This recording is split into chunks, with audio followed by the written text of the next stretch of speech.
Buat teman-temanku yang baru gabung, bisa cek di playlist untuk urutan videonya. Untuk judul baru, bisa cek juga di playlist channel ini. Bab 772, Kirim atau Mati. Makhluk tercerahkan yang tidak terkendali belum muncul selama lebih dari 1000 tahun tetapi Fei Yun mendapat kehormatan untuk melihatnya hari ini.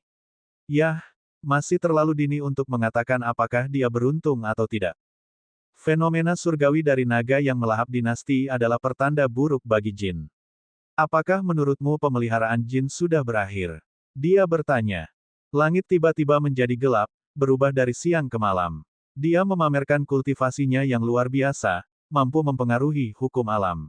Bintang berkumpul di atas dan berubah menjadi sungai, akhirnya membentuk gambar bergerak. Fei Yun tidak terlalu terkejut. Setelah mencapai level tertentu, mengubah area dari siang ke malam bukanlah hal yang istimewa. Ruang angkasa selalu ada di sana, mereka hanya perlu melakukan sesuatu untuk mengungkapkannya. Dia tahu bagaimana membaca bintang-bintang, tidak sebaik guru kebijaksanaan seperti cendekiawan atau makhluk tercerahkan ini. Dia melihatnya dan berkata, naga itu menjadi lebih ganas, lebih cerah juga, semakin dekat dan dekat ke istana pusat. Di sisi lain, bintang tertinggi masih pingsan. Istana akan dimangsa setelah cukup terang. Petik 2. Itu karena konferensi sesat yang mempercepat prosesnya. Wanita itu berkata. Fei Yun menggelengkan kepalanya dan menunjuk ke bagian utara galaksi yang sangat luas ini. Daerah itu diselimuti oleh awan langit, sepertinya menyembunyikan sesuatu yang tidak menyenangkan. Lihatlah awan-awan di sana, mereka bergerak menuju pusat, siap untuk mengambil alih seluruh galaksi. Petik 2. Itu gelap dan tidak bisa dibedakan sampai Fei Yun menunjukkannya. Wanita itu melihatnya dan cukup yakin, dia merasakan kehadiran yang mengerikan. Ini pasti baru saja terjadi. Apa yang sedang terjadi? Bintang-bintang berubah. Dia menjadi kaget dan menembakkan sinar untuk membuat altar di tanah. Dia menggunakan batu roh sebagai benih, tanah sebagai spanduk.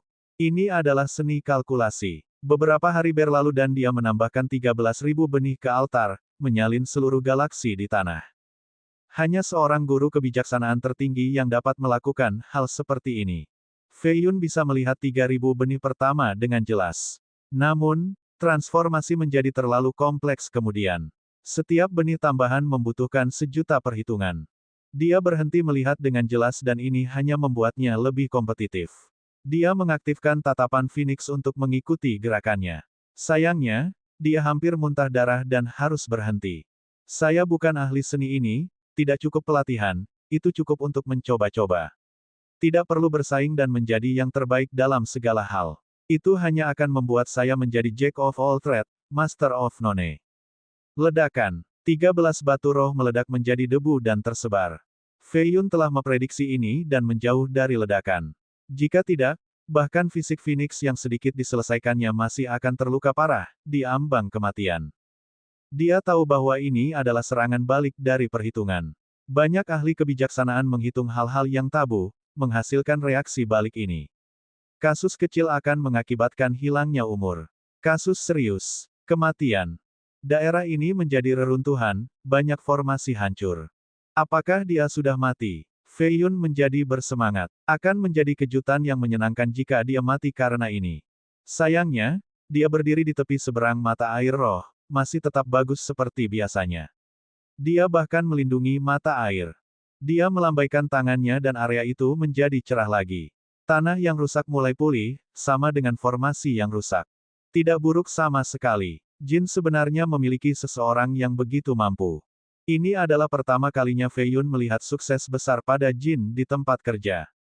Ini melebihi harapannya. Tempat ini pasti istimewa atau tidak akan menghasilkan kultivator jahat seperti Sui Yueting. Makhluk tercerahkan ini juga jahat. Ini bukan batasnya, jauh dari itu. Langit telah berubah, malapetaka sejati akan datang, tidak hanya untuk Jin tetapi juga untuk 4 dinasti lainnya. Suaranya menjadi serius. Meskipun perhitungannya gagal, dia masih melihat potongan-potongan yang mengguncangnya hingga ke intinya. Apa yang harus kita lakukan selanjutnya? Dia bertanya. Kita, kultivasi Anda tidak signifikan dan tidak akan memberikan kontribusi apapun. Terus berlatih dan cobalah untuk tetap hidup. Ini bukan pertarunganmu. Dia sangat langsung, bahkan, kabur saja. Petik 2. Dia tidak menyukai tanggapan ini. Aku tidak peduli, wanita sombong. Ayahmu akan pergi setelah mengambil gelang itu. Bye-bye to Jin setelah aku mengambil jiwa Hongyan. Tempat ini bisa masuk neraka untuk semua yang aku pedulikan. Dia berbalik untuk pergi tapi dia memanggilnya kembali, Golden Silkworm ada padamu. Dia menghela nafas, berpikir bahwa dia masih tidak bisa melarikan diri pada akhirnya. Maukah kamu percaya padaku jika aku mengatakan tidak? Semua opsi tidak berguna pada saat ini. Tidak, dia berkata. Fei Yun mengertakkan gigi dan memutuskan, jika Anda benar-benar menginginkan kitab suci, saya tidak punya pilihan selain melawan Anda. Petik 2. Dia telah memulai pelatihan dalam tulisan suci. Mengubah hukum jasa sekarang akan memperlambat kultivasinya, bahkan mungkin mandek selamanya. Jadi, dia tidak bisa menyerahkannya. Berjuang sia-sia kalau begitu. Anda tidak bisa melawan saya. 1. Dia menjadi galak dan menindas. Dia berjalan maju, membuat rune dengan setiap langkahnya. Fei Yun merasa seperti baru saja dipukul palu. Dia terhuyung mundur dan memuntahkan darah. Kulitnya pecah-pecah karena tekanan dengan darah mengalir keluar. Wanita terkutuk ini terlalu kuat. Dia mengambil langkah maju dengan lebih banyak rune dan hukum berkumpul di bawahnya. Fei Yun didorong mundur 2 langkah, organ dalamnya hampir hancur. Hanya, momentum, saja sudah cukup untuk meniadakan kehebatan fisiknya. Raksasa tingkat 9 lainnya akan meledak setelah langkah pertamanya. Fei Yun mengaktifkan Golden Silkworm Scripture dan Immortal Phoenix fisik miliknya. Dia menjadi bersinar seperti kuali surgawi. Ledakan. Dia mengambil 1 langkah maju dengan santai tapi kekuatan yang dihasilkan sangat mengerikan dan agung. Itu bergegas menuju Fei Yun seperti badai. Dia memanggil tongkat pembangkit langit dengan kekuatan 72 kali lipatnya. Sayangnya, ini masih belum cukup. Dia menjadi berdarah dari atas ke bawah, lengannya hampir patah, tidak mampu menahan tongkat dengan kuat. Dia terlihat begitu acuh tak acuh tapi langkah pertama itu cukup untuk membunuh mayoritas raksasa level 9. Yang kedua 3 kali lebih kuat dan yang ketiga 3 kali lipat lagi. Meskipun demikian, dia terkesan bahwa dia bisa menahan 3 langkah darinya.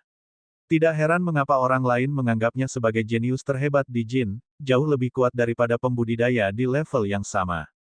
Namun, ini tidak menghentikannya untuk ingin membunuhnya. Dia telah menyinggung perasaannya, sesuatu yang tidak bisa dimaafkan dan pantas mati. Orang harus tunduk padanya atau mati. Jika jenius terhebat melawannya, mereka akan menjadi musuhnya, dan musuhnya harus mati. Saat dia mengambil langkah lain, Fei Yun bahkan tidak bisa mengangkat lengannya tetapi dia tidak ingin menyerah. Semangat bertarungnya melonjak dan keluarlah ledakan dari dantiannya. Platform kenaikan surgawi terbang dan berubah menjadi tablet setinggi 99 meter. Banyak sosok muncul di sekitar tablet. Untaian jiwa milik Biksu Zizang, 5 wanita, dan 18 jenius yang telah meninggalkan nama mereka. Para jenius ini berdiri di puncak generasi masing-masing. Salah satunya adalah wanita agung dengan aura yang mirip seperti makhluk tercerahkan yang tak terkendali. Tablet suci. Dia berseru, tidak bisa menahan emosinya. Dia telah meninggalkan namanya di sana di atas seuntai jiwa dan mendapatkan berkah sebagai balasannya. Ini memungkinkan dia untuk memiliki prestasinya saat ini. Sayangnya, dia tidak terlalu senang melihatnya lagi. Pikiran pertamanya adalah bagaimana menghancurkannya. Bab 773, Rahasia Platform Kenaikan Surga. Dia memiliki perasaan yang rumit. Tablet suci itu membawa keberuntungan dan kemuliaan untuknya. Pada saat yang sama, itu menjadi lencana rasa malu pribadi. Bagaimanapun, tidak ada yang mau menawarkan jiwa mereka dan menjadi budak tablet. Saat dia tumbuh lebih kuat, satu pemikiran khusus juga diintensifkan, keinginan untuk menghancurkan tablet. Sementara itu, Fei Yun tahu bagaimana bertahan hidup sekarang. Dia menyalurkan semua energinya ke platform untuk menggunakan kekuatan misteriusnya untuk menekan lawannya. Keberuntungan Anda luar biasa bisa mendapatkan tablet ini. Kata makhluk yang tercerahkan dengan tenang. Itu disebut Heaven Ascension Platform. Petik 2. Saya melihat. Dia mengulurkan tangannya ke depan, menciptakan segel 5 jari yang membentang lebih dari 1000 meter, bermaksud menghancurkan platform. Ini bukan segel biasa. Itu berisi daunnya dengan kekuatan yang cukup untuk menghancurkan kota. Ledakan. Fei Yun mengertakkan gigi dan memanggil cincin roh tak terbatasnya untuk melawan. Sayangnya, dia kalah karena celah dalam kultivasi, mengakibatkan banyak tulang patah. Akibatnya cincin itu menjadi redup. Dantiannya retak, di ambang kehancuran. Namun, segelnya juga dihancurkan. Dia mengeluarkan teriakan terkejut dan mundur 3 langkah. Platform itu menolaknya, bukan Fei Yun. Atau lebih tepatnya, dialah yang baru saja melukai dirinya sendiri. Menghancurkan platform juga akan membahayakan jiwa. Karena itu, dia tidak punya pilihan selain mundur. Saya melihat, Fei Yun bangkit dengan tatapan dingin, berpikir untuk menghancurkan jiwa itu. Itu akan sangat merusak jika tidak langsung membunuhnya. Secara teori, Fei Yun adalah penguasa platform dan harus bisa mengendalikan pemilik jiwa di dalamnya. Namun, saat dia memanfaatkan niat sucinya, pikirannya jatuh ke rawa dan menjadi berat. Dia hampir jatuh ke tanah. Dia menggigit bibirnya sambil setengah berlutut dengan satu tangan membantunya berdiri. Jiwa binatang buasnya meraung saat dia mencoba untuk bangun. Saya tahu bahwa ketika saya meninggalkan nama saya di tablet suci, orang lain mungkin akan mencoba menggunakannya untuk melawan saya nanti. Ini telah mengganggu pikiran saya dan satu-satunya hal yang harus dilakukan adalah menghancurkan tablet itu dan mengambil kembali untaian jiwa saya. Jika tidak, kecepatan kultivasi saya akan melambat. Makhluk yang tercerahkan tampak sombong dan menentang seperti seorang kaisar. Itulah mengapa kamu memalsukan kematianmu, ingin bersembunyi dari penguasa platform. Kultivasi Anda melonjak setelah menjadi kaisar tetapi begitu juga ketakutan Anda, tidak ingin menjadi budak orang lain, bukan begitu? Long Jiangling. Mulut Fei Yun berdarah saat dia berbicara. Orang sepertimu berani memanggilku dengan nama asliku. Salah satu auranya berubah menjadi naga dan menghempaskan Fei Yun. Dia akan mati jika dia tidak mengeluarkan kapal itu untuk memblokirnya sekarang. Kilatan cahaya biru menghilang saat dia menarik kapal kembali ke dantiannya. Dia batuk seteguk darah dan tertawa, kamu kemudian menjadi seorang guru kebijaksanaan yang berlatih astronomi untuk melindungi dirimu dari orang lain, berubah menjadi makhluk tercerahkan yang tidak terkendali dan menciptakan Gunung Potala.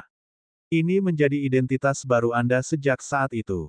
Cukup mengesankan tetapi ini tidak cukup untuk menyembuhkan masalah Anda. Anda dapat mengubah dan menyembunyikan segalanya, hanya saja jiwa Anda. Petik 2. Saya telah mencari solusi dalam 2000 tahun terakhir. Saya pergi ke pantai itu berkali-kali tetapi tidak bisa menghancurkan tablet. Aku juga berpikir untuk memutuskan jiwa itu tapi, tidak tahan. Dia tidak menjadi marah kali ini dan hanya menatap ke platform. Dia kehilangan sedikit ketertarikan, lebih terlihat seperti kecantikan yang mengenang. Mencapai levelnya saat ini membutuhkan tahun-tahun kesusahan dan keberuntungan. Untuk memulai lagi dari awal bukanlah sesuatu yang dia inginkan. Bahkan Fei Yun tidak bisa melakukannya. Tapi kamu telah menemukan sesuatu, kata Fei Yun. Dia mencoba menggunakan platform untuk menekannya sebelumnya tetapi tidak berhasil. Dia jelas menemukan cara untuk menolak platform setelah bekerja keras selama 2000 tahun. Kecerdasannya memungkinkannya menemukan jalan keluar dari situasi yang mustahil ini. Tepat sekali. Dia dengan tenang berkata, mungkin melihatnya sebagai orang yang lemah atau mati. Dia mengungkapkan, saya tidak dapat menghancurkan tablet atau memutuskan jiwa saya. Jadi, satu-satunya cara yang tersisa adalah memisahkan jiwa saya, tidak membiarkan tablet memengaruhi jiwa utama saya. Itulah mengapa itu tidak berhasil melawanku sekarang. Petik 2. Saya melihat, ini mengobati gejalanya tetapi bukan akar penyebabnya.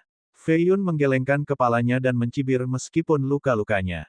Dia tidak menunjukkan rasa hormat padanya, jika saya berada di nirvana tingkat pertama, niat surgawi saya akan cukup kuat untuk menghancurkan penghalang jiwa Anda. Kemudian dengan bantuan platform, saya dapat dengan mudah mengambil nyawa Anda. Petik 2.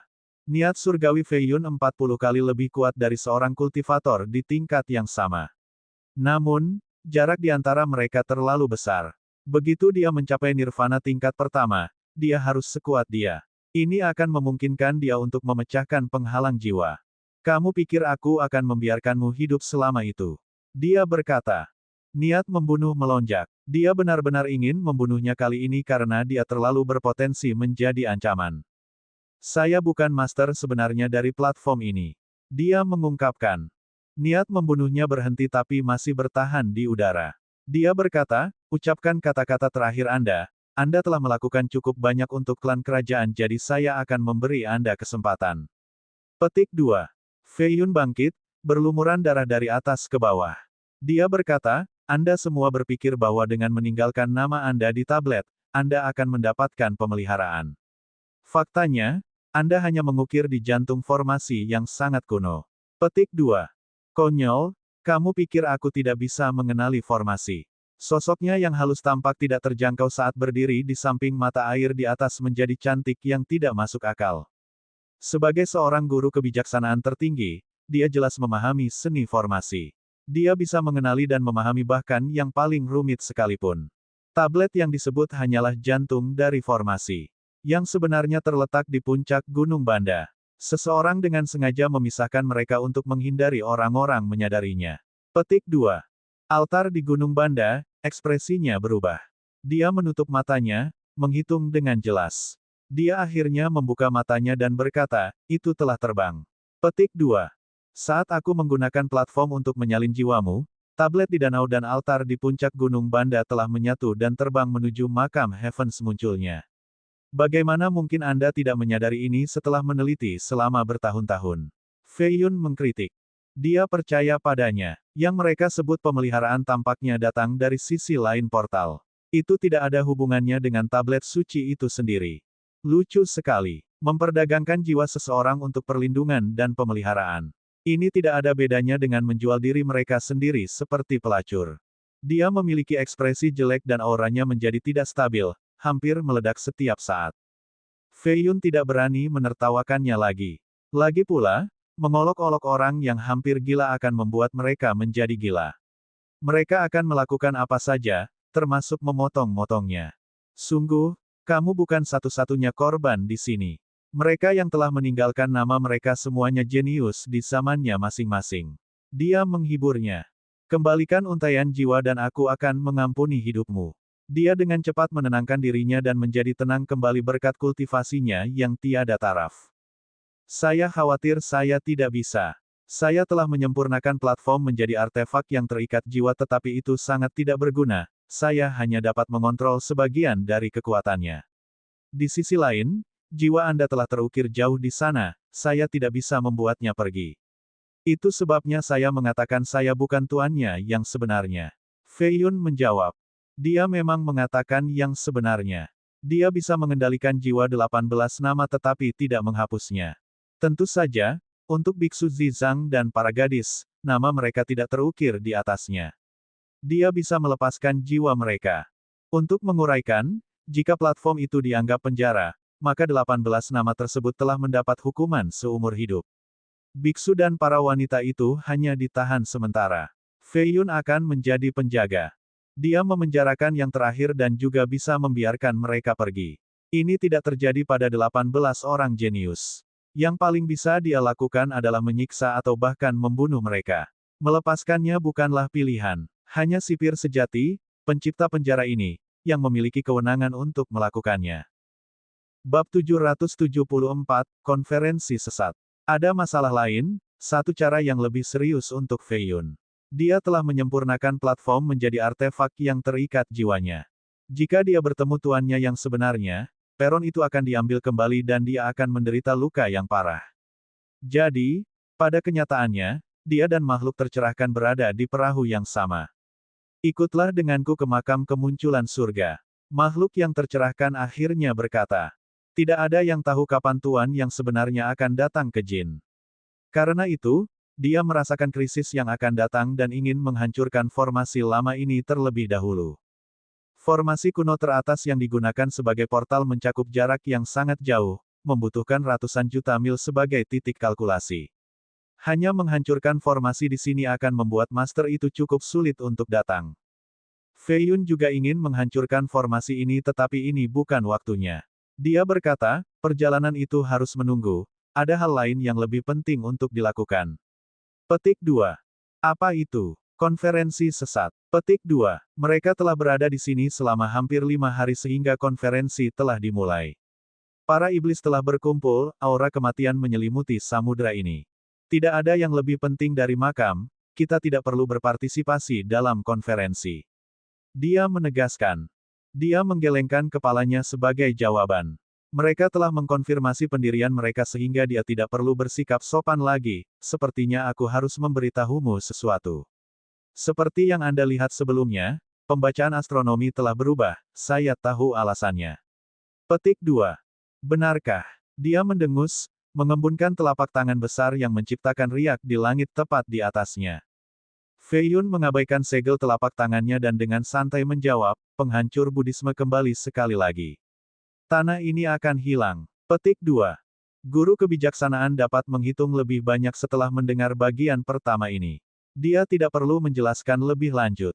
Dia mengingat telapak energinya dan merenung dengan tenang, terlihat sedikit stres meskipun kultivasinya hebat. Informasi ini setidaknya 70% benar, kurang dari 10 orang yang mengetahuinya. Saya sudah memberitahu Kaisar saat ini juga. Fei Yun melanjutkan. Dia berdiri di sana dan tubuhnya menjadi semakin nyata, lekuk tubuh yang rapi, rambut panjang berkibar, dan kulit seputih salju. Kita tidak bisa membiarkan faksi sesat bersatu. Ayo, ke konferensi itu. Dia akhirnya menyimpulkan. Ini sesuai harapan Fei Yun. Bagaimanapun, dia adalah anggota klan kerajaan dan akan menjaga kesejahteraannya. Sebuah front sesat yang bersatu berarti pertempuran dengan klan kerajaan sesudahnya. Pemenang tidak masalah karena kedua belah pihak akan menderita kerugian yang tak terhitung. Mereka tidak akan bisa menangani masalah yang masuk. Karena itu, dia harus menghentikan konferensi ini. Adapun Fei Yun, dia tidak cukup naif untuk berpikir bahwa dia aman. Dia percaya bahwa dia harus meninggalkan Jin secepat mungkin. Makhluk yang tercerahkan ini masih ingin membunuhnya. Ini hanya soal waktu. *****. Konferensi Bita itu berlangsung di sebuah pulau karang sekitar 1000 mil dari Gunung Potala. Para penguasa sesat dari seluruh penjuru telah berkumpul di sini, memberikan kegembiraan pada tempat yang biasanya sunyi ini. Ombak di malam hari terus mengeluarkan suara cipratan. 3 api melayang di langit seperti 3 gunung berapi, menerangi bagian laut ini. Sudah 1 hari sejak dimulainya konferensi setelah Feng Fei Yun dan Unrestrain tiba. Mereka mendengar suara pertempuran di dekat area tengah. Rune formasi berkedip berulang kali. Tempat ini akan hancur berkeping-keping tanpa formasi pertahanan.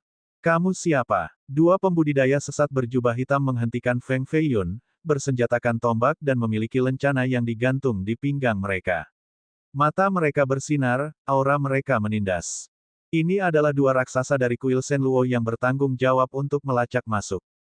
Skram! Fei Yun sedang tidak dalam suasana hati yang baik dan dengan dingin diucapkan. Di belakangnya adalah tandu makhluk tercerahkan yang tak terkendali, dibawa oleh 2 sosok halus. Para pembudidaya yang kuat dapat melihat bahwa sosok-sosok ini memiliki 6 lengan dengan mata sabit di dahi mereka, sangat kuat. Kedua raksasa itu tidak berharap pendatang baru ini menjadi begitu sombong, berani berbicara kepada mereka dengan cara ini. Mereka ingin menangkap dan menghabisinya di tempat. Ledakan, ledakan. Tapi Fei Yun bahkan lebih cepat, melepaskan 2 serangan telapak tangan dan meledakkan keduanya. Mereka meledak dengan percikan darah di mana-mana seperti mawar yang indah. Tuan-tuan lain di kejauhan menjadi khawatir. Salah satu dari mereka berbicara dengan keras, cukup untuk membuat seluruh pulau mendengarnya. Yi Zhenfeng, kamu benar-benar berani datang ke sini. Petik 2. Dia adalah penguasa ke-10 Shenluo, Lu Fengxian. Kenapa tidak? Fei Yun tidak terpengaruh. Dia merapikan jubahnya sebelum bergerak maju, tandu tepat setelah dia. Dia bertekad untuk menjadi besar malam ini dan menyebabkan kekacauan. Itulah satu-satunya cara untuk menjauh dari makhluk yang tercerahkan. Dia melihat lebih dari 10 mayat di area tengah. Tampaknya konferensi tidak berjalan dengan baik. Mayoritas korban berasal dari 3 alam dan Gunung Potala. Kuil Shenluo berada di atas angin. Mereka memiliki 6 tuan rumah dan 2 pejalan kaki di antara penonton. Tuan muda sesat mereka berdiri di tempat tertinggi, masih mengenakan topeng hantu perak. Dia tampak gagah dan tidak terburu-buru. Kedua ahli yang bertarung berhenti. Sepertinya Yi Zhenfeng membawa banyak beban, cukup untuk mengancam kebanyakan orang di sini. Berita kekacauannya di Earthchild telah mencapai semuanya. Ketenarannya berada di titik tertinggi sepanjang masa. Yi Zhenfeng, sepertinya kamu benar-benar tidak peduli dengan perintah Raja Sesat. Kamu pikir kami tidak akan membunuhmu? Kata Lu Fengxian. Hall Lord Lu, Anda adalah anggota Lu dari Gunung Potala namun Anda di sini untuk membantu kuil Shenluo. Mereka yang dari Potala pasti sangat kecewa. Makhluk tercerahkan yang tidak terkendali tidak akan mendukung ini. Fei Yun berkata dengan jijik.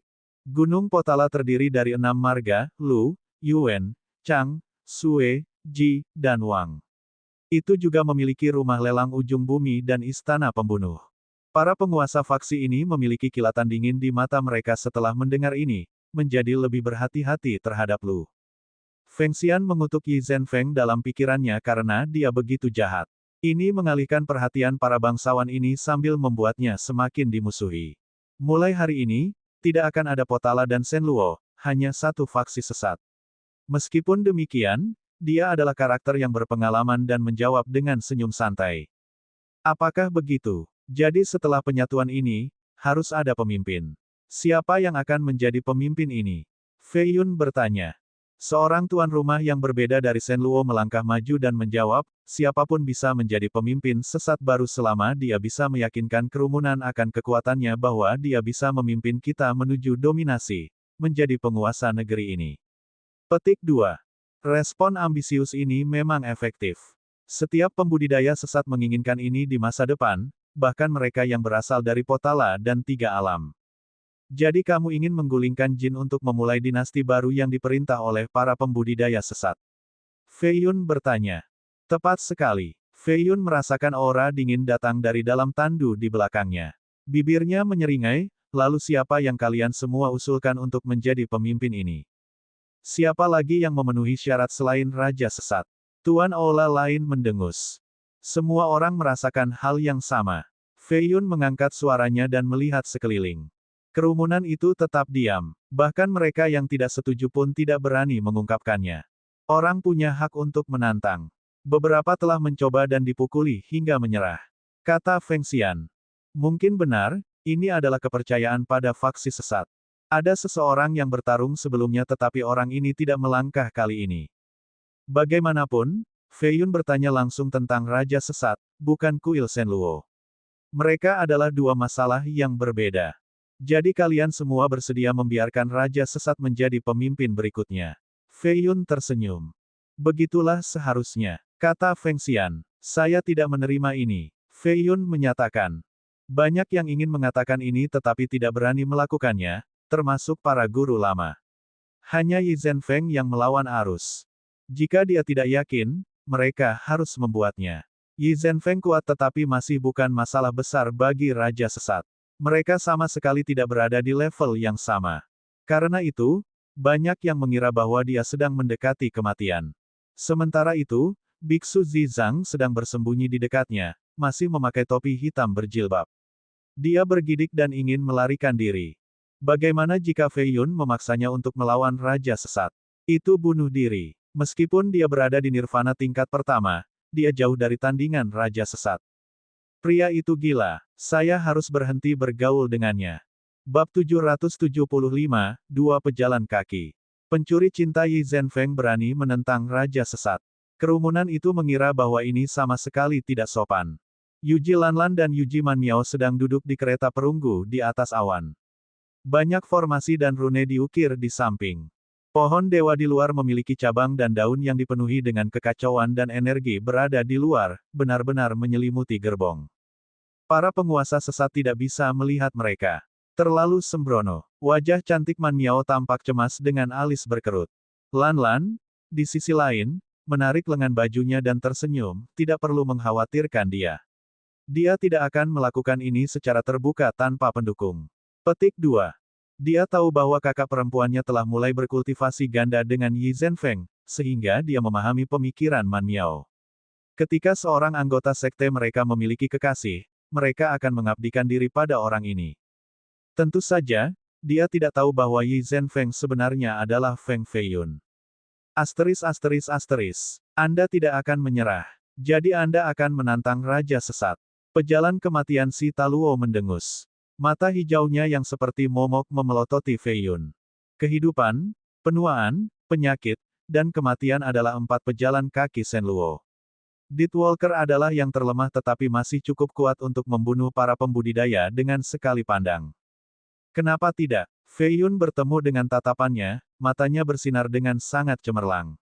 Saya khawatir Anda tidak memenuhi syarat untuk menantangnya. Si Taluo menumbuhkan 3 sayap hitam di punggungnya. Sayap sedikit mengepak dan dia muncul di hadapan Fei Yun dalam sepersekian detik berikutnya. Jari-jarinya tampak seperti cakar besi dengan arus petir yang melewatinya. Akibatnya, ruang berputar. Mandat surga tingkat ke-9. Fei Yun segera melihat melalui budidayanya, lebih kuat dari White Moon Messenger, Violet Sea King, dan Huo Yanyan. Konstitusi fisiknya juga cukup kuat. Fei Yun dapat dengan mudah menghindari serangan cakar dengan menggunakan Swift Samsaranya tetapi memilih untuk tidak melakukannya. Tangannya terbakar saat dia langsung melawan, mengeluarkan ledakan keras. Baut petir ditembakkan dari titik tumbukan. Si Taluo merasakan lengannya berdenyut-denyut karena kekuatan yang kuat, hampir mematahkannya. Dia melompat mundur ke kemahnya, terhuyung-huyung dan berjuang untuk stabil. Rasa sakit itu membuatnya hampir mustahil untuk mengangkat lengannya. Sangat kuat, Taluo adalah karakter yang mengesankan yang memiliki konstitusi yang kuat berkat hukum jasa. Dia jarang kalah dalam pertandingan fisik dengan cara ini. Meskipun itu bukan kekalahan yang buruk, dia jelas lebih rendah. Kerumunan menarik napas dalam-dalam, jelas takut dengan kultivasi Yi Zhenfeng. Serangan itu sebelumnya bisa menenggelamkan pulau jika tidak dilindungi oleh formasi. Bagus. Bining Sui yang dirantai itu berjingkat dan menjulurkan lehernya untuk menyaksikan keasyikan di tengah. Berhenti membuat masalah. Xie Honglian mencambuknya. Bam! Ning Sui mengerang dan melompat dari rasa sakit, ingin melarikan diri. Sayangnya, dia hanya berjarak 3 langkah sebelum dia menarik rantai itu kembali bersamanya. Dia jatuh di samping kakinya. Bam! Bam! 2 cambuk lagi untuk masalahnya. Sarjana itu ada di dekatnya dan menggelengkan kepalanya sambil tersenyum. Dia kemudian fokus pada tandu di atas Fei Yun. Jari-jari di lengan bajunya mulai bergerak, tanda perhitungan. Asteris asteris asteris. Sosok hijau melesat di depan Fei Yun.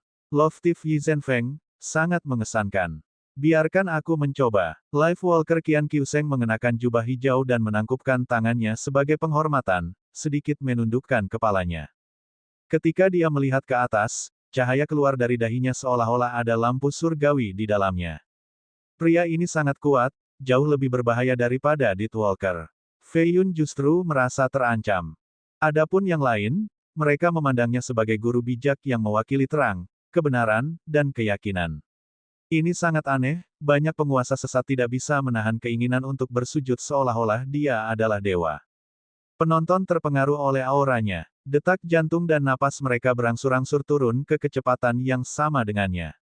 Fei Yun hanya ingin menimbulkan masalah di sini, bukan membuang nyawanya. Jadi, dia menjadi serius. Suara mendesing. Qiuseng menunjuk ke depan, sinar turun dari atas seperti pedang yang menghubungkan langit dan bumi, mengarah langsung ke kepala Fei Yun. Fei Yun menggunakan Swift Samsaranya untuk mengelak sambil melepaskan 2 naga energi besar dari telapak tangannya ke arah lawannya. Ledakan. Sinar itu menghancurkan formasi di bawah Fei Yun, menembus lantai pulau. Itu meninggalkan lubang selebar 3 meter tanpa dasar yang terlihat. Banyak retakan kecil muncul di sekitarnya. Langkah ini tidak memiliki radius destruktif yang besar karena Qiuseng memadatkan energi menjadi satu titik alih-alih menyia-nyiakannya. Adapun kedua naga itu, dia menangkap mereka dengan lengan bajunya. Lengan bajunya menjadi lebih besar dan lebih besar dengan tangisan drakonik di dalamnya. Naga-naga itu masih mengamuk di dalam, menghasilkan ledakan keras. Dia akhirnya membuka lengan bajunya. Di dalamnya ada sinar hijau, tampak cukup misterius. Kedua naga itu dikirim mundur. Sebuah kosmo di lengan bajunya, pembalikan bintang. Ini adalah teknik terbaik yang hanya dipelajari oleh mereka yang memiliki kemampuan pemahaman yang luar biasa. Selain itu, dia mengendalikan kekuatan itu dengan mudah, sebuah bukti dari kultivasinya yang hebat. Fei Yun berputar ke atas untuk melepaskan 2 segel besar, menghancurkan kedua naga itu. Qiuseng kemudian mengeluarkan pena perunggu dengan warna burung phoenix merah, panjangnya hanya sekitar setengah kaki.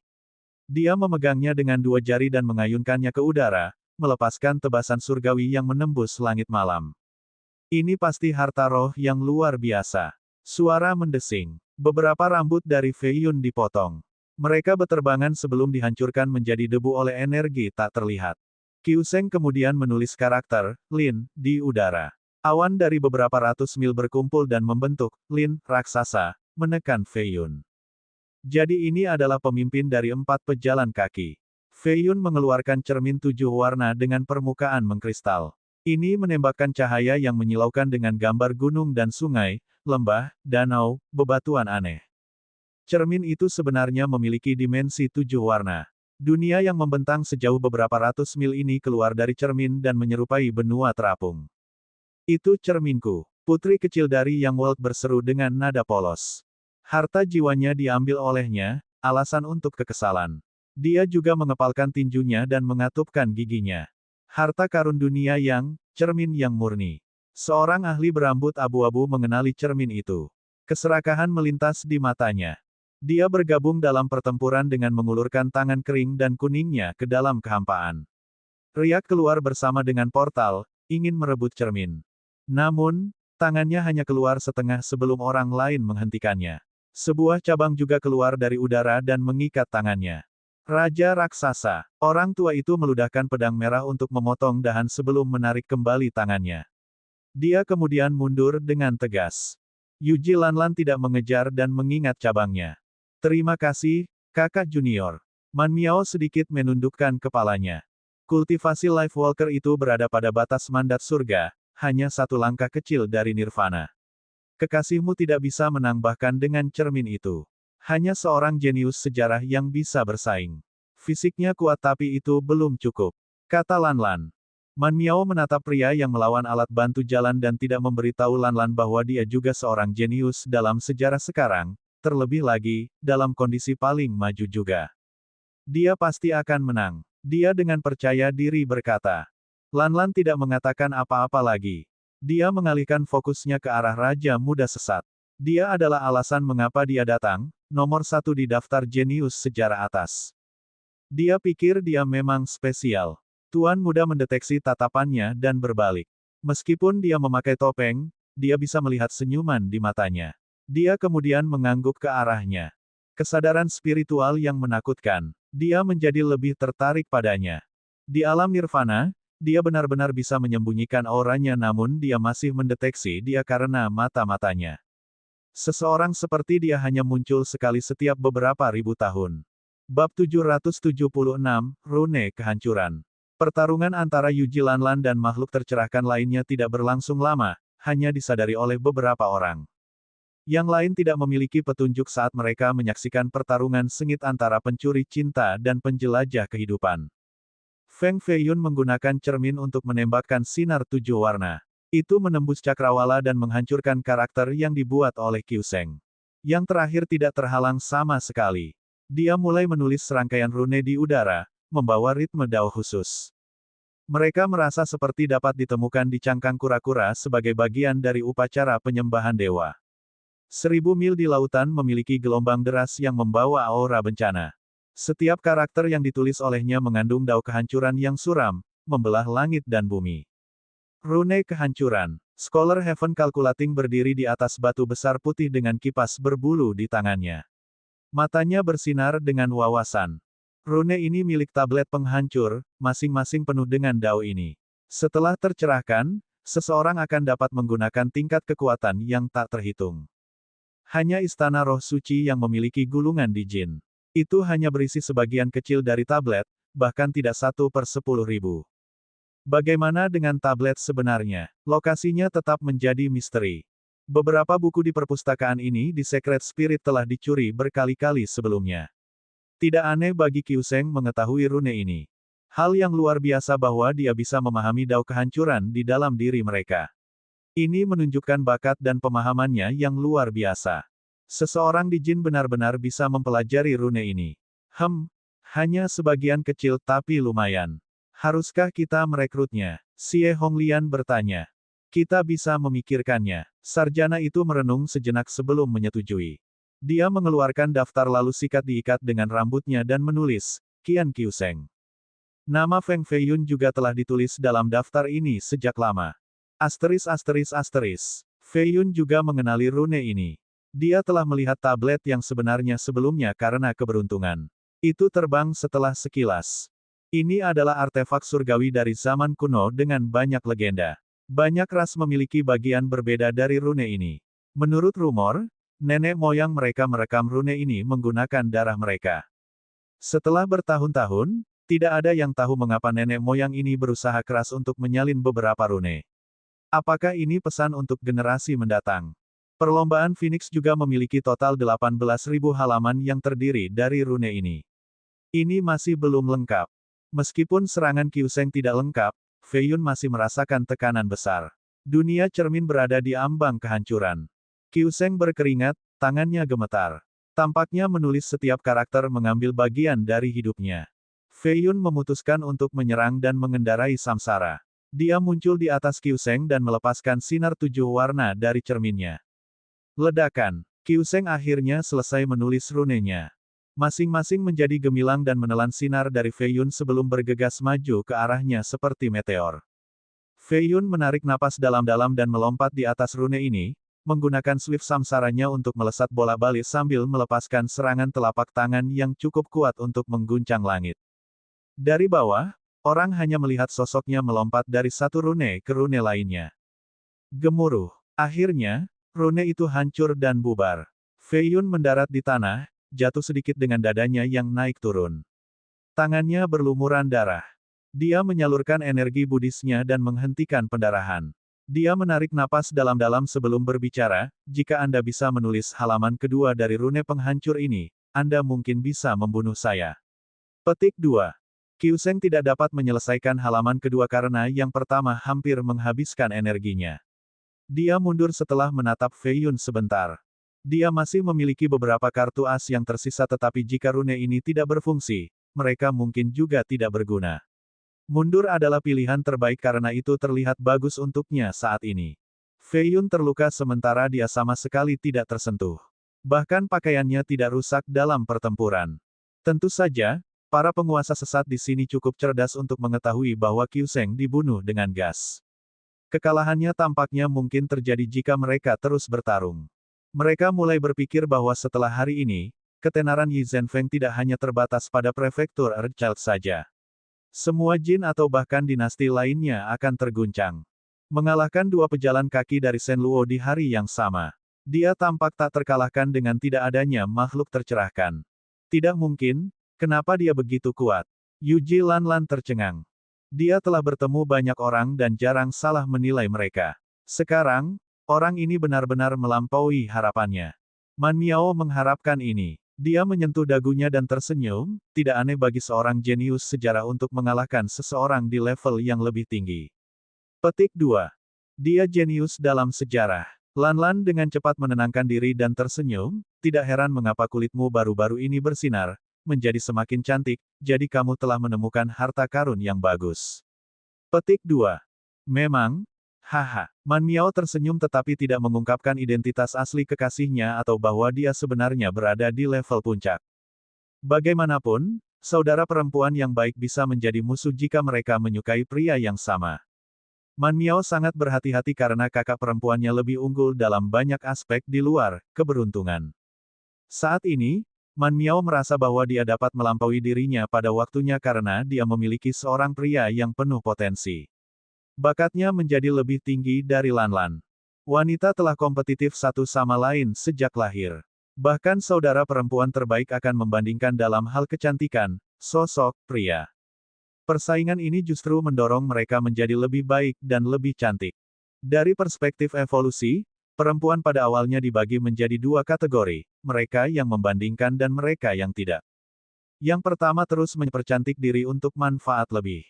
Jadi, pria lebih mencintai mereka.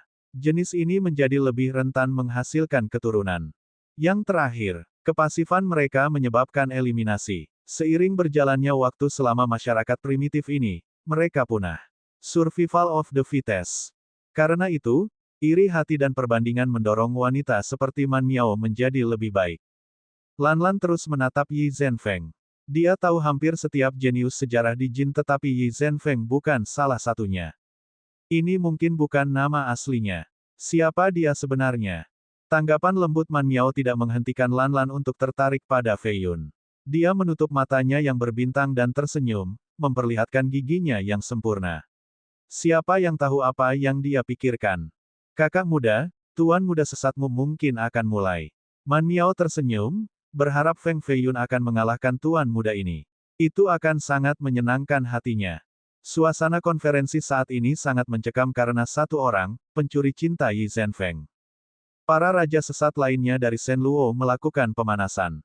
Meskipun kedua pejalan kaki itu gagal menekannya, ini tidak menghalangi semangat bertarung mereka. Seorang tuan rumah melangkah maju, ingin bertarung. Kembali, Feng Xian, kamu bukan tandingannya. Tuan berkata dengan tenang tetapi tidak ada yang akan mempertanyakan otoritasnya. Tuan rumah memelototi Feiyun sebelum berbalik ke arah tuan muda dan membungkuk. Dia kemudian mundur. Semua orang menjadi hormat setelah tuan muda mereka berbicara, termasuk 6 bangsawan Hall. Dia menatap Feiyun beberapa saat sebelum bertepuk tangan, luar biasa, sungguh luar biasa. Saudara Feng, kamu memang seekor naga di antara manusia, melarikan diri dari barikade di kuali perunggu itu tanpa ada yang tahu. Saya tersesat dalam kekaguman. Petik 2. Banyak yang mengerutkan alis mereka, tidak langsung memahami komentarnya. Saudara Feng, Yi Zhenfeng, tapi apa hubungannya dengan Bronze Cauldron? Setiap orang terkadang memiliki titik buta terlepas dari kecerdasan mereka. Mereka tidak langsung mendapatkannya. Tentu saja, mereka hanya membutuhkan sedikit lebih banyak waktu. Akhirnya, reaksi mereka menjadi heran dan tidak percaya. Bab 777, Serasi. Sekelompok kecil di sisi sesat menyadarinya lebih cepat daripada yang lain karena mereka mendengar Saudara Feng. Mereka memelototi Feiyun dengan skeptis. Feiyun tidak tahu bagaimana Tuan Muda mengenalinya, tetapi dia tidak membiarkan pria itu memiliki kesempatan. Dia mengumpulkan semua kekuatannya untuk menyerang dengan pure yang mirror, menembakkan sinar 7 warna yang mengandung rune geografis. Ledakan. Para bidat dari Shen Luo terpesona. Yang lebih lemah memuntahkan darah, terluka. Lengan baju penguasa sesat berkibar tertiup angin. Dia mengangkat tangannya dan melepaskan energi Buddha emas sejauh 300 mil.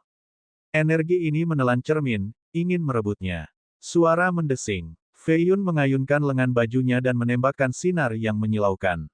Mereka berubah menjadi hujan pedang. Hujan ini terbuat dari inti senjatanya, yang terdiri dari lebih dari 1000 pedang. Mereka menembus energi Tuan Muda, berniat membunuhnya dan orang-orang dari Shen Luo. Dia perlu meningkatkan masalah di sini. Pluf, pluf, pluf. Lebih dari 10 bidat jatuh. Darah mereka mengotori tanah. Lainnya terluka, energi pedang terus menyebar ke dalam. Mereka tidak bisa bergerak sama sekali sambil fokus menekan energi ini. Semua orang menjadi takut, keringat dingin menetes di dahi mereka. Di luar mereka yang telah mengetahui identitas Feiyun, yang lain mengira Yi Zhenfeng sudah gila dan ingin membunuh semua ahli dari Shen Luo di sini. Feiyun mengangkat tangannya dan memulai gelombang kedua hujan pedang melawan musuhnya. Huff! Tuan muda itu merengut dan memancarkan gelombang dari tubuhnya, mendorong anggota kuil Shen Luo. Sinar emas muncul di belakangnya. Di dalamnya ada Buddha besar yang menjulang setinggi 90 kaki. Itu memiliki 360 titik cahaya, setara dengan 360 meridian. Gemuruh. Patung ini sepertinya telah naik dan sangat tangguh. Inti senjata menghantamnya dan mengeluarkan dentingan logam keras bersama dengan bintik-bintik kuning cerah. Esensi senjata yang tak terhentikan telah dihentikan. Setidaknya harta roh peringkat 4. Mata Feiyun menyipit. Tuan muda sesat ini diberkati oleh keberuntungan. Dia memiliki beberapa harta karun yang luar biasa seperti Buddha emas ini. Ini mungkin memiliki kekuatan lebih dari persenjataan dominasi.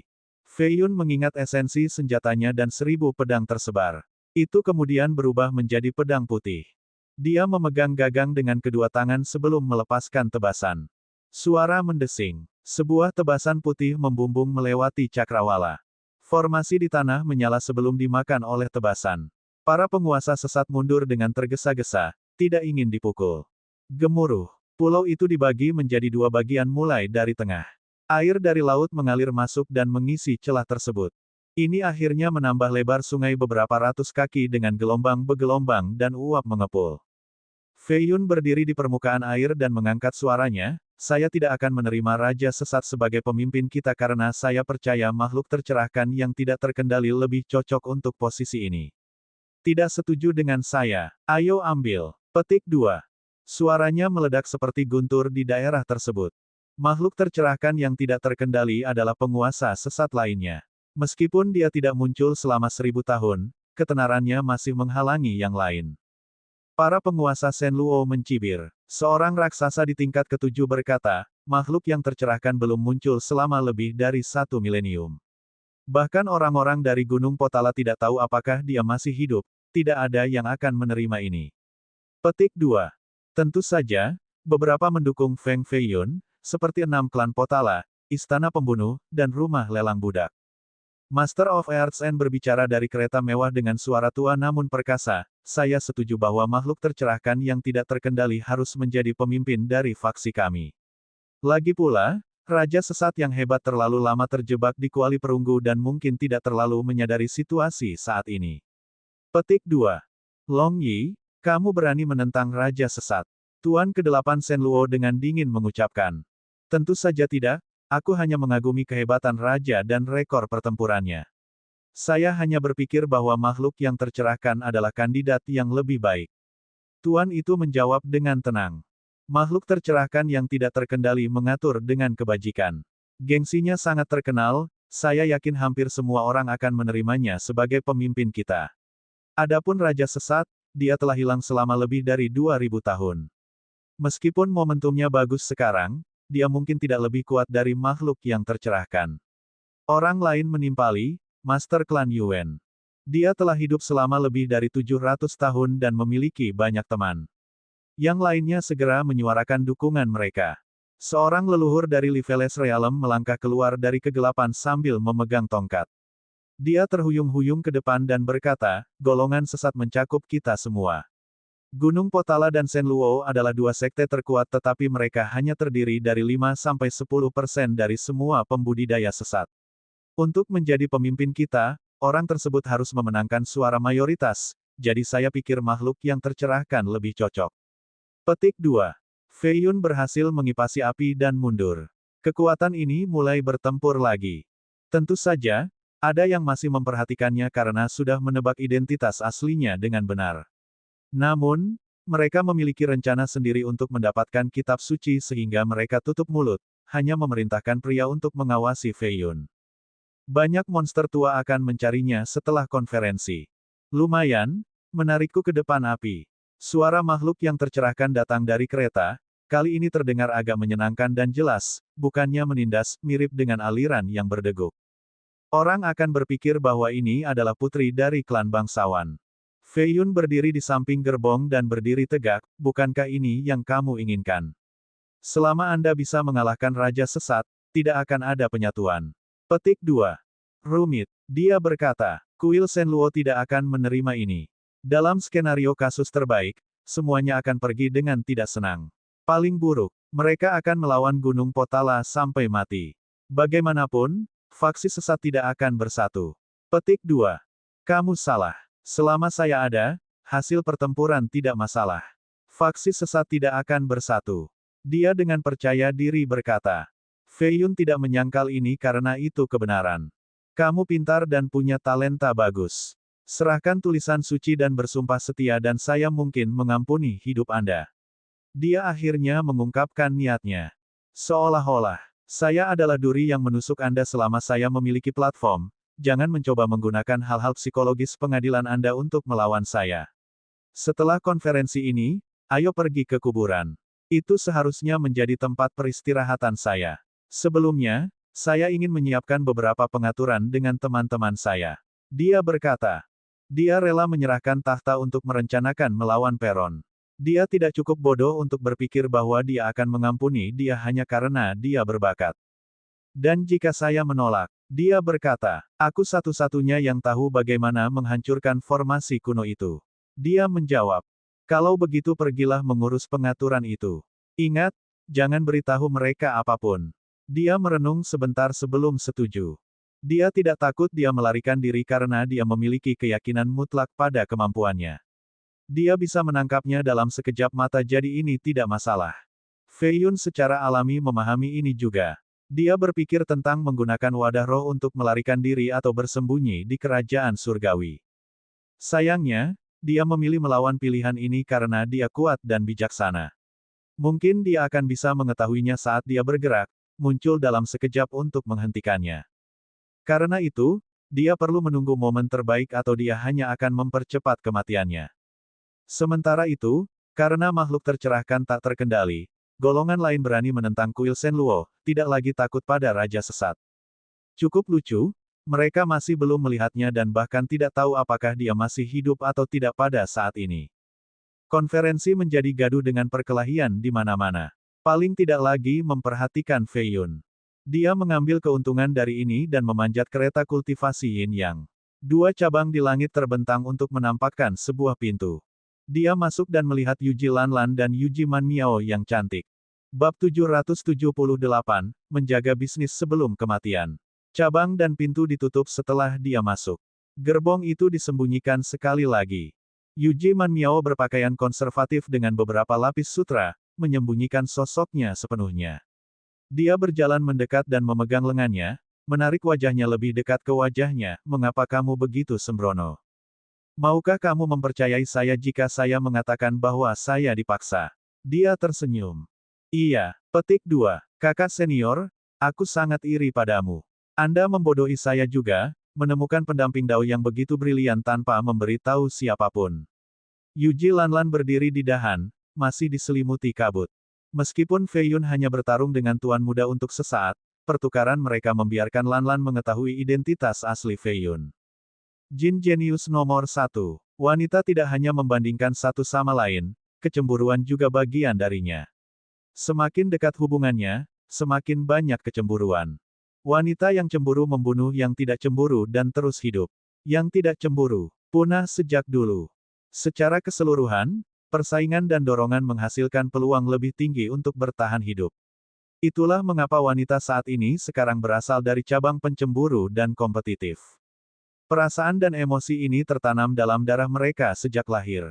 Konferensi sesat tidak akan berakhir dengan damai, kekacauan akan datang saat para ahli dari Earthchild tiba. Kalian harus pergi sekarang. Dia berkata. Kamu tidak datang. Manmiao bertanya. Saya tidak bisa. Aku akan pergi mencarimu jika aku cukup beruntung untuk bertahan hidup. Dia menggelengkan kepalanya dan memasang senyum masam. Dia kemudian pergi menemui putri dari Yang World, Liu Ruixin, Ye Xiwan, Bai Ruxue, Musiru, istri dari Master Klan Myriad Laos. Dia mengembalikan pecahan jiwa mereka. Dia hanya ingin menggunakannya sebagai umpan untuk Master dari Earthchild untuk mengganggu konferensi sesat. Sekarang, makhluk yang tercerahkan merusak rencananya.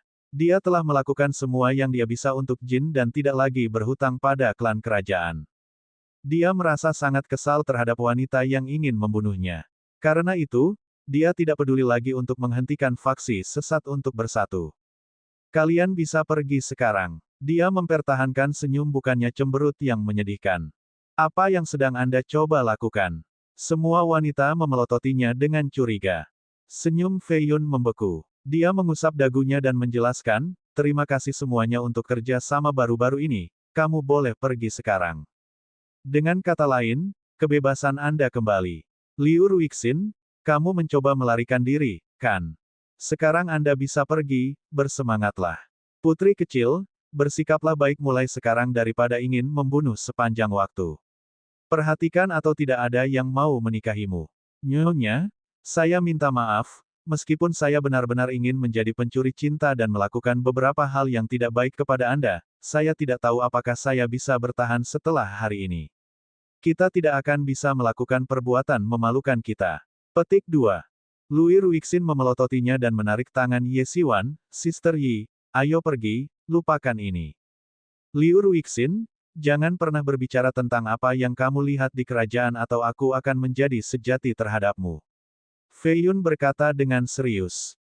Dia menjadi ketakutan karena tatapannya dan secara alami memahami pentingnya hal-hal yang dia lihat di sana. Menjalankan mulutnya bisa menyebabkan masalah yang tidak perlu atau bahkan kematian. Ditambah, Feng Fei Yun sangat kuat. Sekte itu mungkin tidak cukup untuk membunuhnya. Karena itu, dia dengan patuh mengangguk. Bai Ruxue, maukah kamu tinggal? Dia bertanya, apakah Anda akan memaksa saya untuk tinggal? Dia berkata, tidak, Petik 2. Saya memilih untuk pergi. Dia berkata.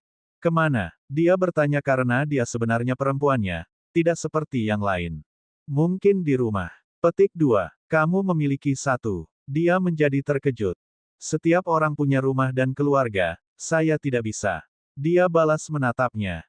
Benar, mata Fei Yun menjadi lebih dalam saat dia bergumam pada dirinya sendiri, ketika seseorang lelah, mereka akan berpikir untuk pulang dulu, dan keluarganya.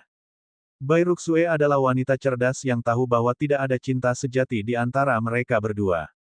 Tinggal bersama pria yang tidak mencintainya adalah tindakan yang bodoh.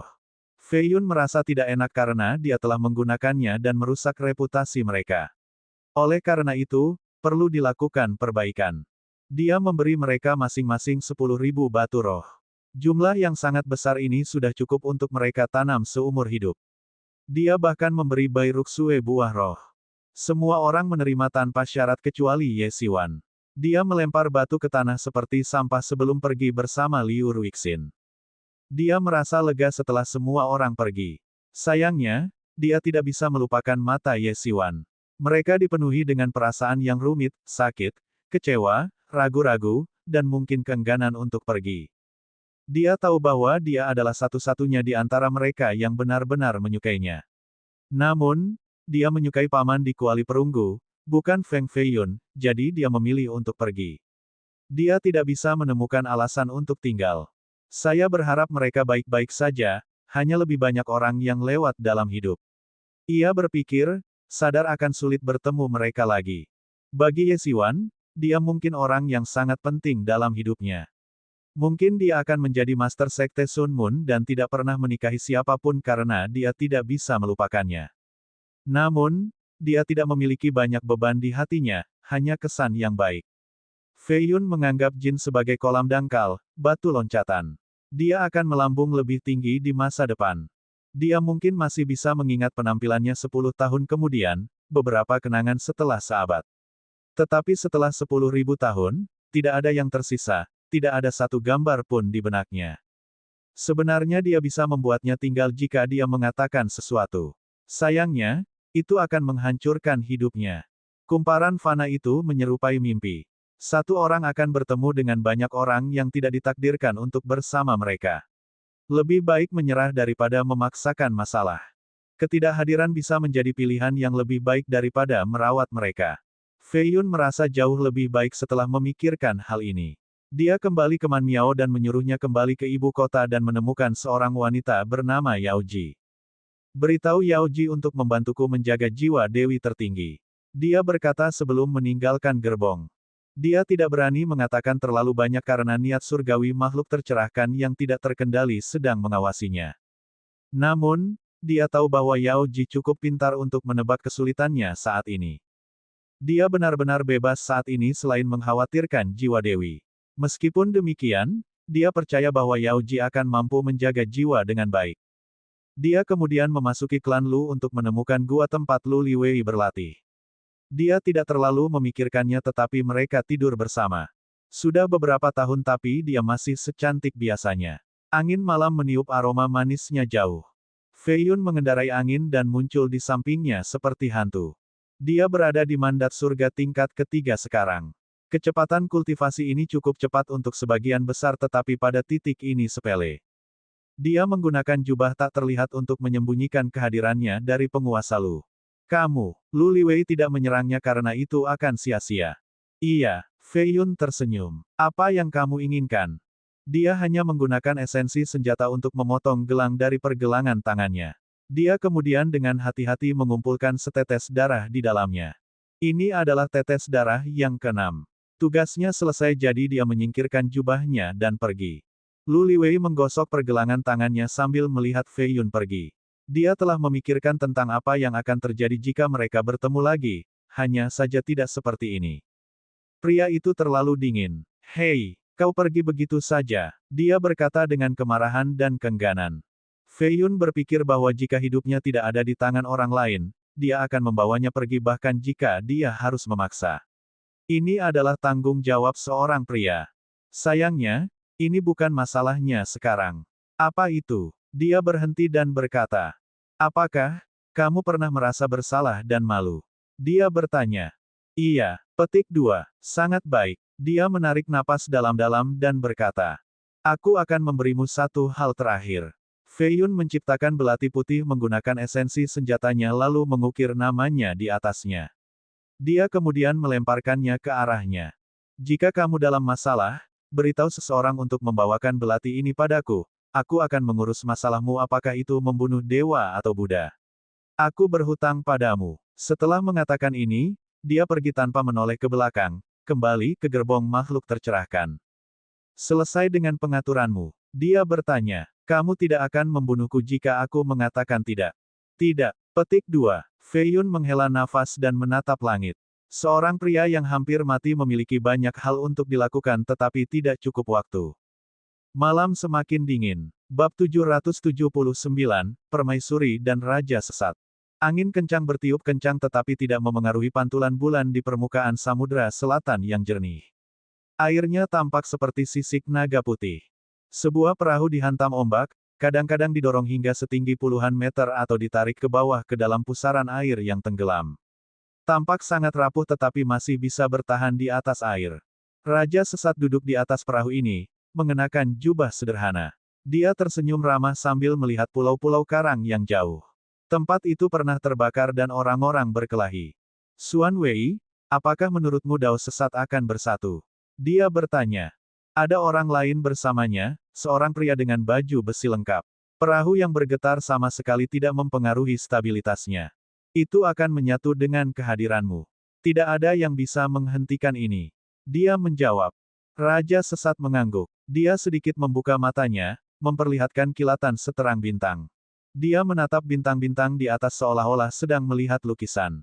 Dia mengangguk dan berkata, saya memiliki firasat baru-baru ini bahwa tanah ini akan berlumuran darah dalam waktu dekat, tapi mengapa? Naga, kekacauan di dunia Yin dan Yang. Aku semakin tua, bahkan tidak bisa melihat dengan jelas lagi. Petik 2. Bahkan seorang suci mungkin tidak dapat melihat masa depan tetapi Anda dapat melihat potongan-potongan, itu cukup menakjubkan. Kata Xuan Wei. Raja menggelengkan kepalanya dan mengelus janggutnya sebagai jawaban, ketidakpastian membutuhkan persiapan awal. Dao Sesat harus bersatu. Tidak, lebih dari itu, Jin dan semua dinasti harus melakukannya. Dengan solidaritas muncullah kekuatan dan itu akan menyelamatkan kita dari bencana apapun. Petik 2. Yang lain percaya bahwa Anda ingin menguasai dunia, tanpa menyadari niat mulia Anda. Xuan Wei menambahkan. Gelombang besar tiba-tiba menghantam kapal. Belum tentu. Suara wanita yang menyenangkan terdengar. Armor Xuan Wei mengeluarkan suara gemerincing saat dia mengayunkan tombaknya yang mengeluarkan raungan kuat. Seluruh sekitarnya tiba-tiba menjadi tenang, tidak ada ombak lagi. Dia melihat dua pria bersenjata enam berdiri di atas air sambil membawa tandu. Mereka tampak seperti dua hantu, bukan orang biasa. Tidak apa-apa, Xuan Wei. Raja tersenyum dan menyuruh orang itu mundur. Dia kemudian menangkupkan tinjunya dan menundukkan kepalanya ke arah malam, aku telah menunggumu, makhluk tercerahkan. Petik 2. Ini adalah pertemuan kedua Fei Yun dengan Raja. Dia masih terlihat seperti orang tua yang ramah.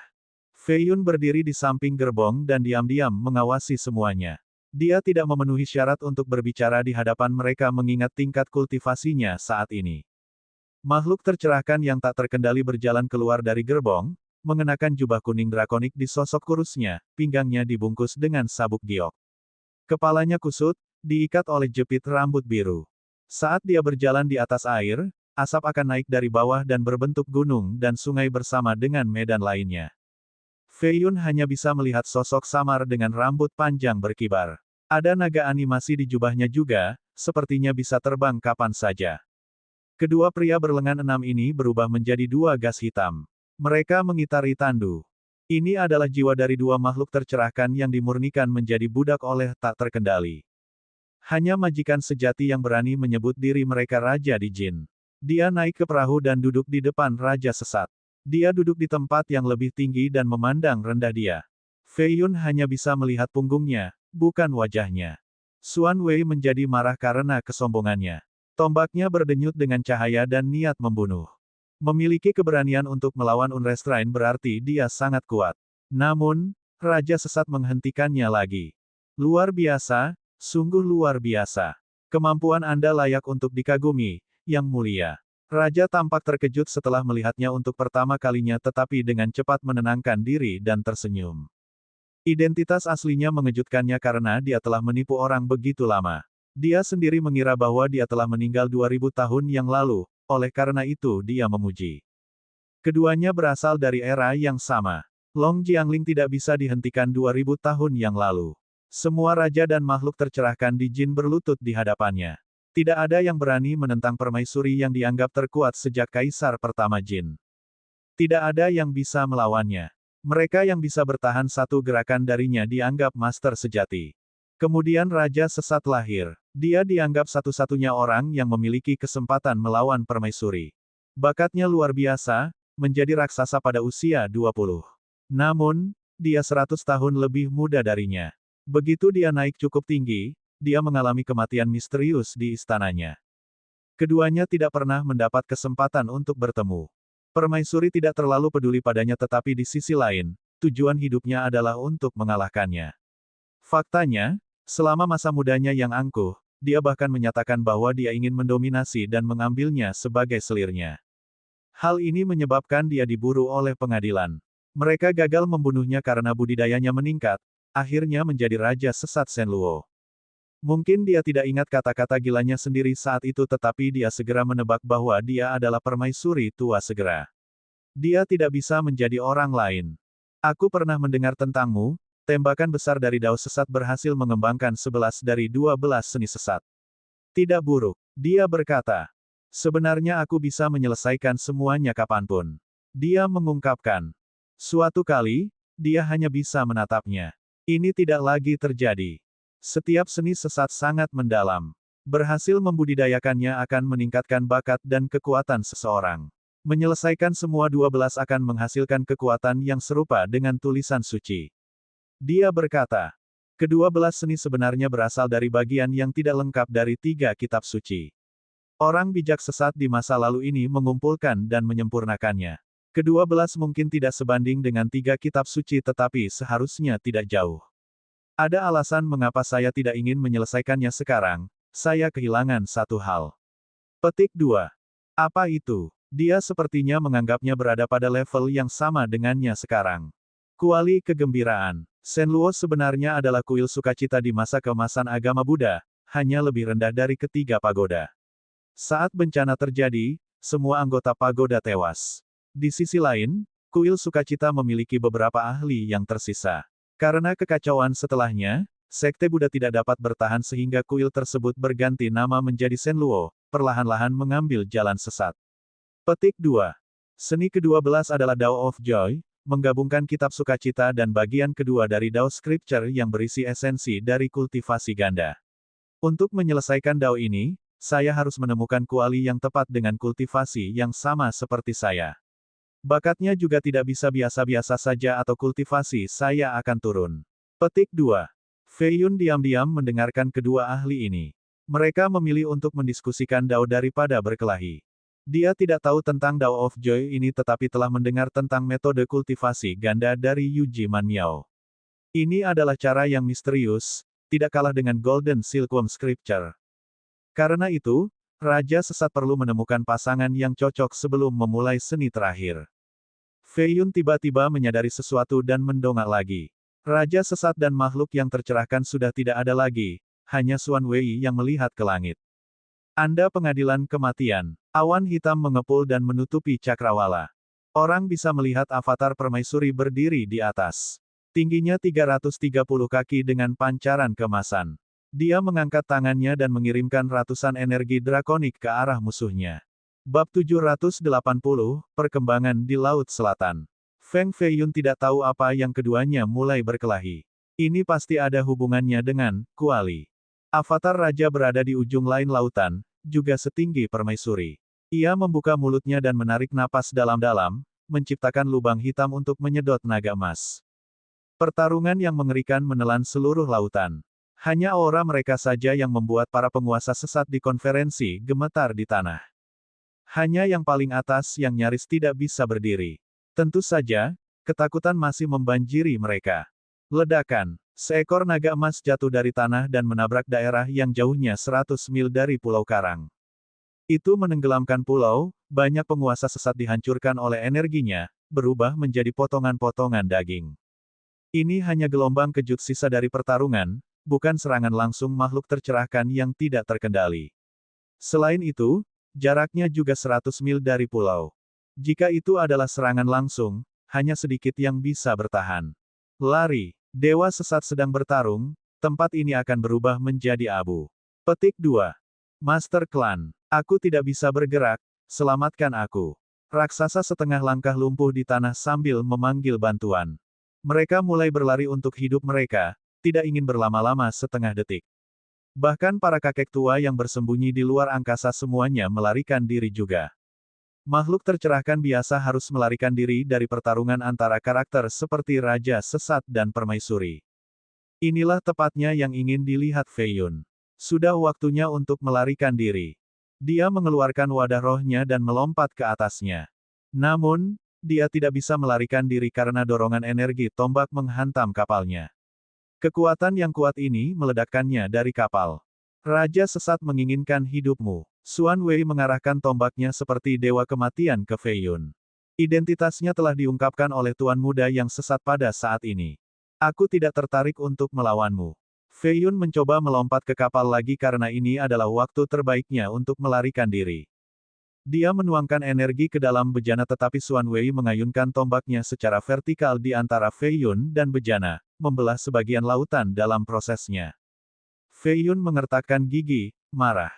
Kamu orang bodoh. Semua orang sedang berlari sekarang, ini bukan waktunya untuk bertarung. Baiklah, saya melihat bahwa Anda bunuh diri. Fei Yun memanggil kapal dan membuatnya lebih kecil. Dia menghancurkannya ke tombak, mengeluarkan ledakan dan ledakan keras.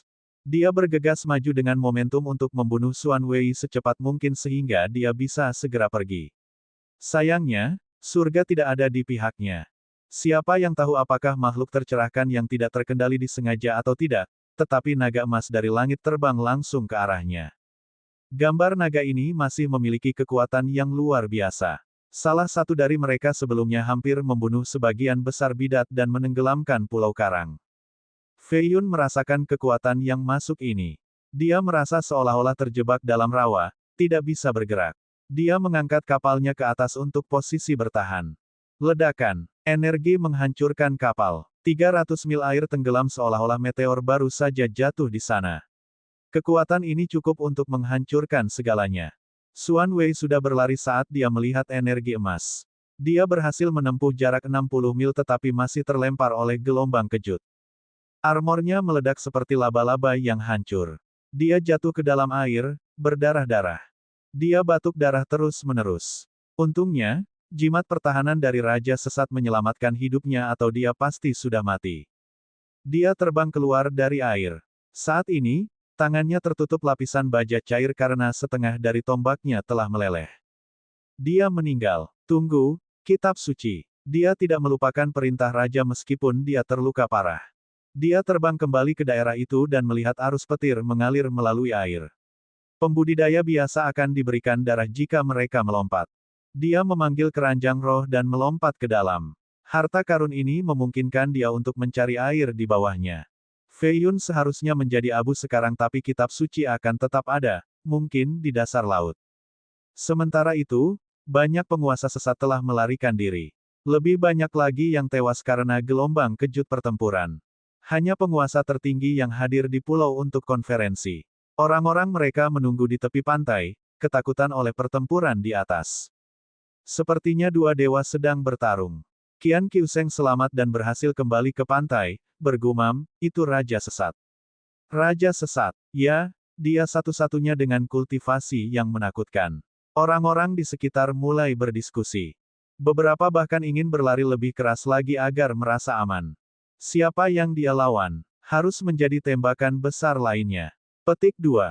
Energi drakonik yang begitu kuat dan mendominasi, Kaisar sebelumnya. Ya, dia satu-satunya yang bisa melakukan perlawanan yang bagus melawan Raja Sesat. Petik 2. Banyak naga dan awan hitam bisa dilihat di cakrawala. Banyak penonton gemetar ketakutan. Anggota Earthchild akhirnya telah tiba. Mereka merasakan pertempuran mengerikan ini dari jarak 10.000 mil, tidak lagi berani bergerak maju. Berhenti, semuanya. Para master dari 3 sekte besar memberikan perintah ini pada saat yang bersamaan. Mereka datang ingin membunuh Yi Zhenfeng dan bahkan menghentikan penyatuan sekte sesat. Namun, pertempuran ini memberikan tekanan yang besar pada mereka. Seorang pria dengan jambul berbulu sedang bersama Sun Moon. Dia tampak berusia sekitar 30 tahun. Dia mengenakan jubah perak, terlihat cukup tampan saat dia menatap ke arah laut.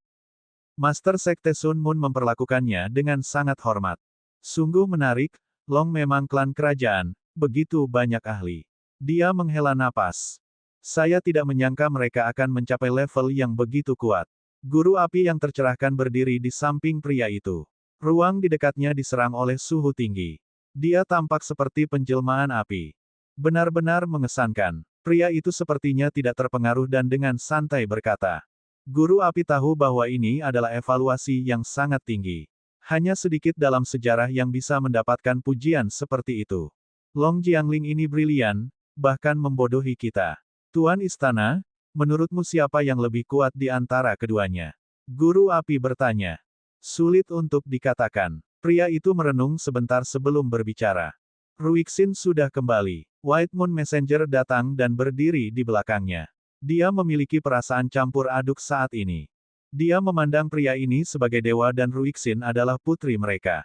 Meskipun banyak yang berbicara buruk tentang dia di belakang punggungnya, dia tetap tidak menyesal. Seolah-olah bisa memberikan dirinya sendiri kepadanya adalah suatu kehormatan. Apakah Ruixin baik-baik saja? Dia balas menatapnya dan sedikit mengingat. Dia baik-baik saja. Dia berhenti sebentar sebelum melanjutkan, jadi pencuri cinta ini sebenarnya adalah putra iblis. Petik 2. Haha, penipu licik lainnya. Guru api tertawa terbahak-bahak. Feng Feiyun, iya, lumayan, bisa kabur dari Bronze Cauldron. Begitu banyak hal yang mengejutkan hari ini. Jin telah menghasilkan beberapa karakter yang luar biasa. Apalagi yang masih luput dari sekte kita. Mata pria itu menjadi dalam, tampak geli. Ini tidak berlangsung lama sejak mereka menjadi agresif dan dingin di detik berikutnya. Dia berpikir bahwa dia harus mengatasi masalah ini dan semua ancaman tersembunyi. Tuan Istana, ulat emas ada di Feng Feiyun. Kata guru api. Beritahu Long Jiangling dan Bacon King untuk membawa kitab suci ke Istana Roh Suci dalam waktu 7 hari. Pria itu berkata dan mulai pergi. Dan jika mereka menolak, guru api tersenyum, maka itu menunjukkan bahwa mereka tidak lagi mematuhi roh suci dan pantas mati. Sayap mereka kuat sekarang tapi saya tidak keberatan mematahkannya. Pria itu menghilang dari pandangan. Aku akan memberitahu mereka, haha. Senyum Master Api semakin lebar saat dia menyaksikan pertarungan. Bab 781, Ahli Teratas dari 5 Dinasti. Feng Feiyun menderita luka serius kali ini meski memiliki wadah roh yang melindunginya. Tubuhnya hampir terkoyak saat dia didorong oleh naga ke dasar lautan. Sial, akan mati tanpa sedikit pun menyelesaikan fisiknya.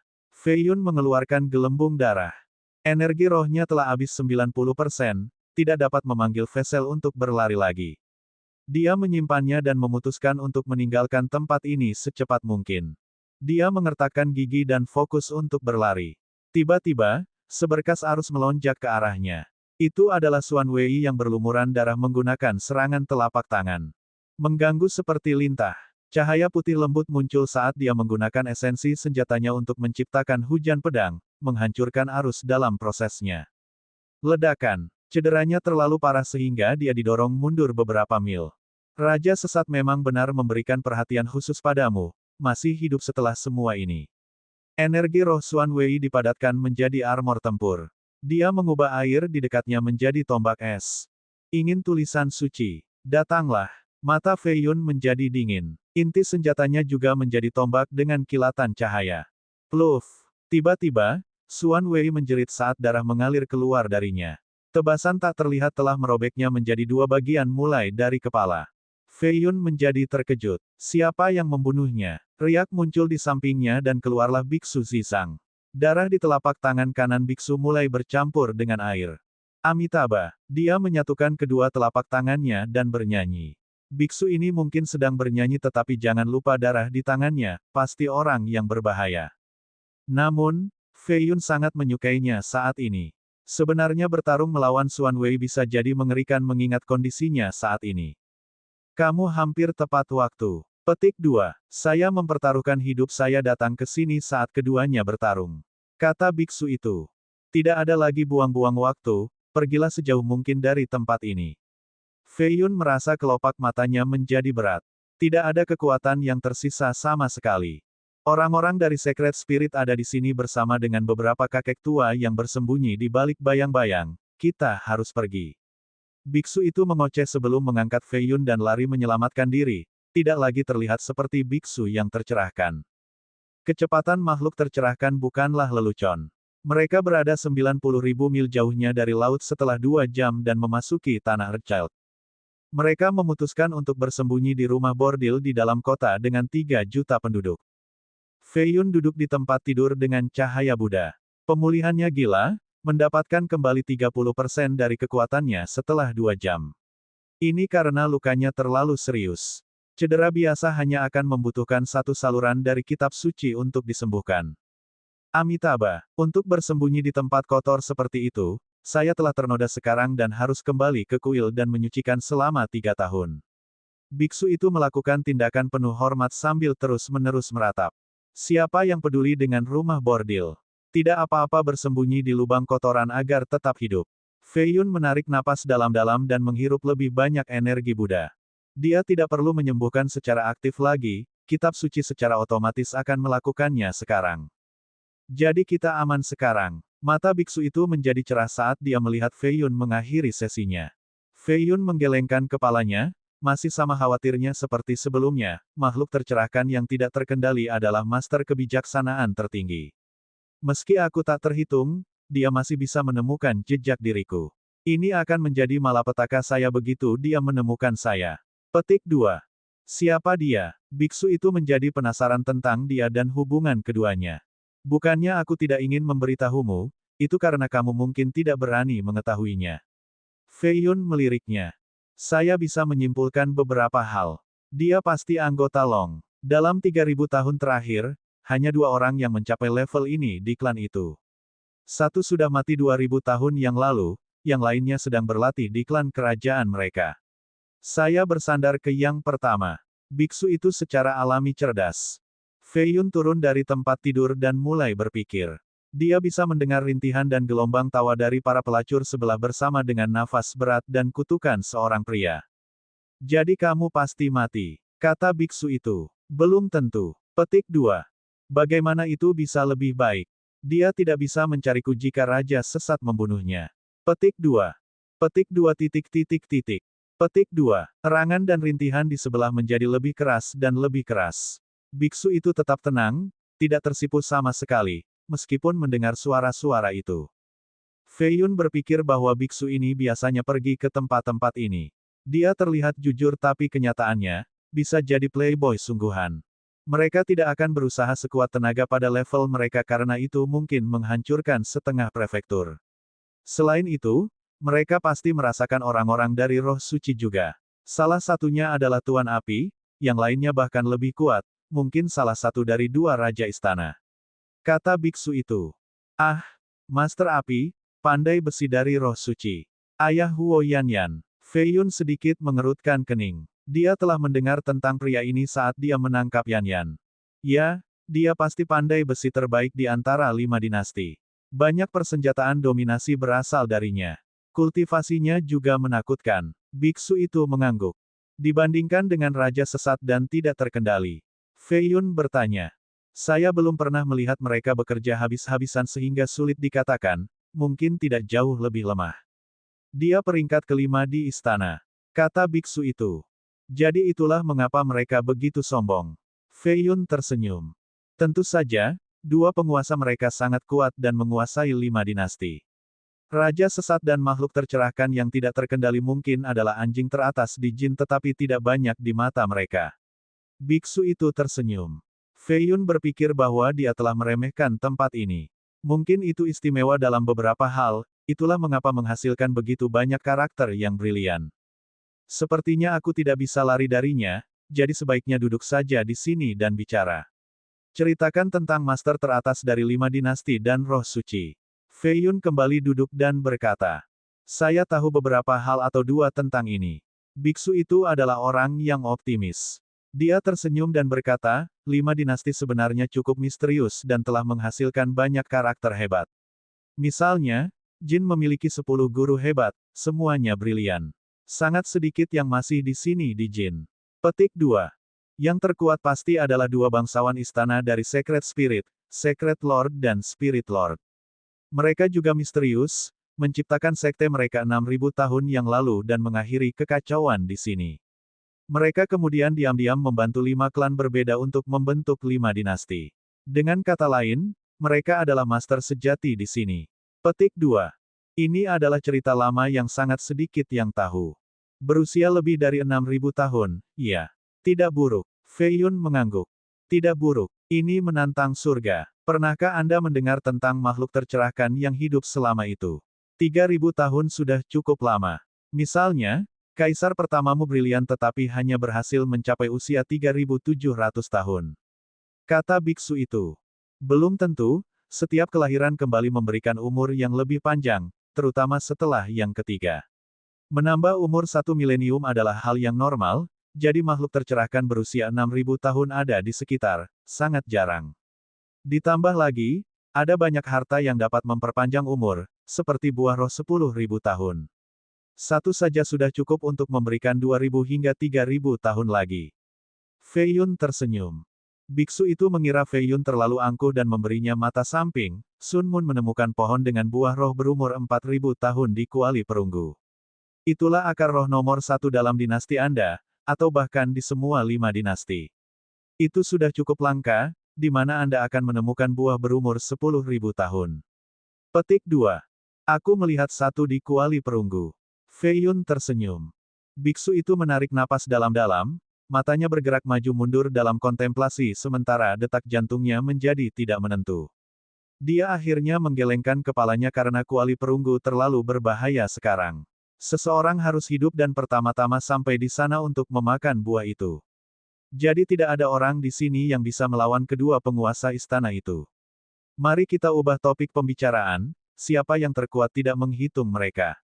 Fei Yun merenung sebelum bertanya.